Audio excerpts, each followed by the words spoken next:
Para igawad ang may mga magandang kasuotan para sa ASEAN Inspire ng ating buwan ng kasaysayan. Unahin natin muli ang mga kababaihan. Para sa ikatlong pwesto, tinatawagan natin ang kanyang tagapayo para for sure agad alam na kung anong grade level ang mananalo. Ang ating makakakuha ng ikatlong gantimpala mula sa kindergarten, Aisha Chua. Tinatawagan natin ang coordinator ng Araling Panlipunan at sa ating punong guro. At syempre ang kanyang tagapayo mula sa kinder, Madam Leia Maniklan.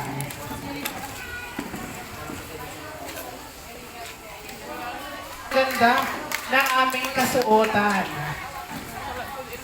Ang galing, ang susunod na kakanta sa laban ni Pacquiao. Palapakan muli natin si Aisha Chua. Pwesto naman, dadako tayo sa mga kababaihan mula sa ikalawang pwesto. Mula sa ikalimang baitang, Jeline M. Garcia.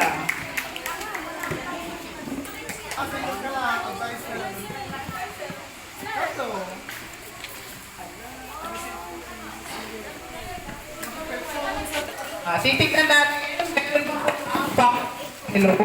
meron pa pong apat na kababaihan, ngunit isa lamang po ang makukoronahan para sa ating pinakamagandang kasuotan sa buwan ng kasaysayan. Siya po ay mula sa ikatlong baitang, Pray P. Tamayo. Tinatawagan natin ang kanyang tagapayo mula sa ikatlong baitang, Madam Virginia R. Manuel. Palakpakan po natin.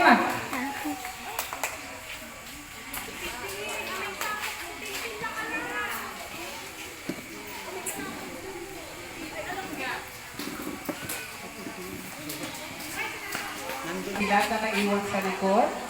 Palakpakan po natin sila para sa susunod. Sasama ulit po sila.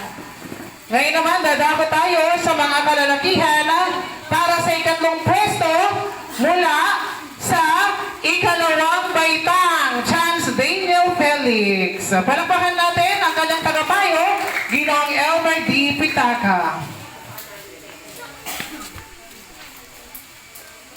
At dalawa ang natanggap niya ngayong araw na gantimpala.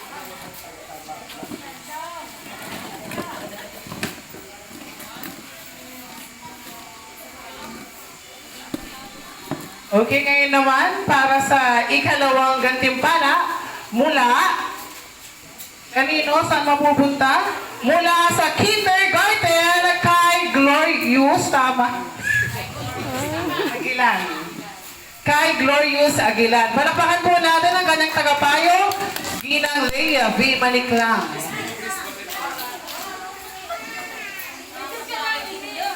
Ang certificate, may nag-use makan.